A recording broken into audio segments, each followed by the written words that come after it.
한 주간 종교계의 뜻깊은 현장들을 만나보는 시간이죠. 먼저 만나볼 현장은 천주교 현장인데요. 저희가 얼마 전 천주교에서 6.25 전쟁 70주년을 기념해 한반도 평화를 위한 특별 9.1 기도를 봉행한다는 소식 전해드린 바 있습니다. 지금의 상황은 그 기도가 더 절실해졌다고 볼 수 있겠죠.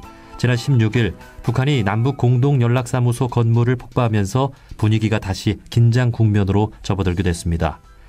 현 상황을 우리 종교인들은 어떤 마음으로 바라봐야 할까요? 천주교 주교회의 민족화해위원회 총무이신 강주석 신부님과 말씀 나눠보겠습니다. 신부님 나와 계시지요? 네, 안녕하세요. 네, 반갑습니다. 네. 불과 2주 전 인터뷰로 기억을 하고 있는데요. 당시 신부님께서 북한의 마음이 어떤지를 진정성 있게 들여다보자 하는 말씀을 해주셨는데 그동안 북한이 참 많이 서운했나 봅니다. 신부님 어떻게 좀 보고 계신가요? 네, 이렇게까지 해야 하나 할 정도로 많은 분들이 이제 당황하시죠. 그래서 남북화해 협력을 지지했던 분들도 지금 많이 놀라셨고 당혹스러워하는 것 같은데요. 북한이 또 저럴 줄 알았다 견제 여론도 많은 것 같고 문재인 정부 책임론까지도 있고 그래서 여러 가지가 지금 안타까운 상황인데 그래도 북한의 입장을 좀 이제 헤아려야 한다는 분들도 있고요. 그런 면에서 보면 이번에 금강산 관광지구 개성공업지구에 부대 가지고 군부대가 들어온다 이런 문제가 사실은 그동안 사실 북측에서 그러면 이제 그동안 안보 차원에서는 큰 양보를 했었던 거라는 반대로 생각해 볼 수도 있는 것 같습니다. 그래서 그동안 우리 보수층에서 주장했던 것과는 달리 이제 북측은 개성공단이 분명히 이제 경제 논리라기보다도 한반도 평화를 위한 사업이라는 점을 강조를 했었거든요. 그래서 군사적으로 매우 중요한 지역에서 이제 부대를 이렇게 10km 이상 이동시켰던 것이고 그런 걸 보면 만약에 이제 반대로 우리가 남북 협력 사업을 위해서 우리 군부대를 옮긴다 이러면 우리 보수층이 강하게 이제 반발할 수 있잖아요. 예, 그런 면에서 이제 보면 그전에 했던 이제 결정들이 오히려 개성공단의 어떤 의미라든지 금강산의 의미라든지 이런 것을 우리가 좀 더 성찰해야 되지 않나. 그래서 이제 개성공단도 일방적으로 우리가 철수를 한 지가 벌써 이제 오래 시간이 지났고 앞으로도 전망도 불투명한데 그쪽에서는 이렇게 군부대까지 이동하면서 우리가 내어준 어떤 땅인데 그동안 좀 이렇게 이게 한 가지 예인데요. 이런 면에서 보면 서운한 점이 좀 많았다고 볼 수 있습니다. 네. 예.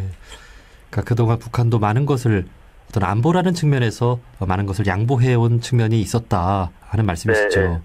네. 자, 그렇다면 이제 중요한 건 우리의 대처일 텐데요. 우리 안에서도 강경 대응을 주문하는 목소리와 또 남북관계에 대한 확실한 진전을 이제라도 보여달라 하는 목소리가 공존하고 있습니다. 네. 이러한 상황에서 우리가 종교인이라면 좀 어떤 마음으로 좀 지켜봐야 할까요? 네, 정부도 지금 많이 당혹스러워하고 지금 강경 대응 표현들도 좀 나오고 이래서 안타까운 분위기인데요. 이럴 때일수록 우리가 평화를 위해서 목소리가 더 이제 소중하다고 생각을 합니다. 그래서 저희 연구소에서 최근에 이제 미국 천주교 주교회의가 발표했던 평화에 관한 어떤 문헌을 번역을 했는데요. 이 문헌의 이름이 이제 챌린지 오브 피스거든요. 그래서 평화의 도전이라는 이제 말을 쓰는데 이 문헌 배경을 잠깐 말씀드리면 1983년도에 이제 미국 미소 냉전이 한창이고 핵무기를 포함한 이제 군비 경쟁이 한창일 때 나온 문헌인데요. 이 군사적인 힘으로는 평화에 이를 수 없다는 이제 교회의 가르침을 이렇게 용감하게 좀 얘기를 하신 거죠. 사실 미국 사회 안에서도 안보가 사실 굉장히 중요하게 여겨지는 국가고 이런 면에서 평화를 얘기하는 것 자체가 소련을 이롭게 하는 것이다. 이런 반대들도 많이 있었는데 이런 상황에서 미국 주교님들이 용기 있는 작업을 하셨고 이제 이런 걸 보면 좀 평화를 위해서는 정말 용기가 필요하다. 우리 종교인들이 그런 용기를 좀 내야겠다 이런 생각이 듭니다. 예. 때마침 어제부터 이제 한국 천주교에서는 민족의 화해와 일치를 위한 9.1 기도를 시작을 했죠. 네. 어제 기도 첫날인데 좀 분위기는 어땠고 좀 어떻게 진행이 됐습니까? 지금 이제 여러 분당들에서 미사 전후에 이렇게 바치고 있는 걸로 지금 파악이 되고요. 그래서 저희가 또 SNS상에서 계속 기도문을 올리고 공유를 하고 있습니다. 그래서 지금 남북 관계가 이제 위기인 이 상황에서 이제 많은 신자들이 우리가 더 간절히 기도를 해야 한다 이런 때라는 표현들을 하고 계십니다. 네. 자, 이렇게 다시 한번 평화의 기운을 모아야 할 때가 아닌가 싶습니다. 자, 그에 대한 시작은 물론 우리 종교인들이 모범을 보여서 먼저 해야겠고요. 네. 자, 특별히 우리 정부나 또 국민들께도 전하고 싶은 말씀이 있을 것 같은데요. 네.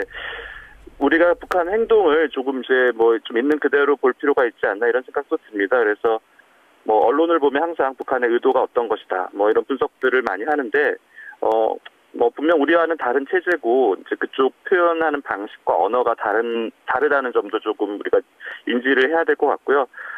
저는 이제 개인적으로는 많은 경우에 우리가 역지사지를 할 수 있으면 북한을 이해할 수 있는 부분이 많이 있는 것 같습니다. 그래서 뭐 예를 들면 이번에 북한에서는 전단지 살포 문제를 많이 문제를 삼았는데 그동안 우리가 판문점 선언에서 합의한 것들을 얼마나 이행하려고 노력을 했었나 이제 이런 것도 반성할 필요가 있고요.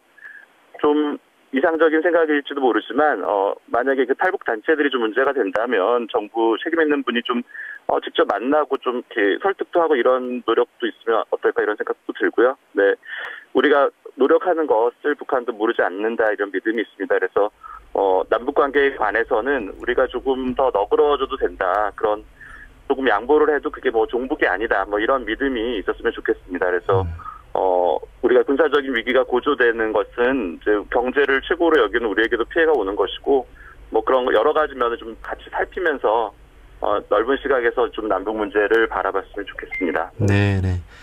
여전히 평화를 염원하는 수많은 종교인들이 있고 기도하고 있고 네. 정말 이런 것들을 또 북한에서도 알아줄 수 있는 그런 또 날이 오겠죠.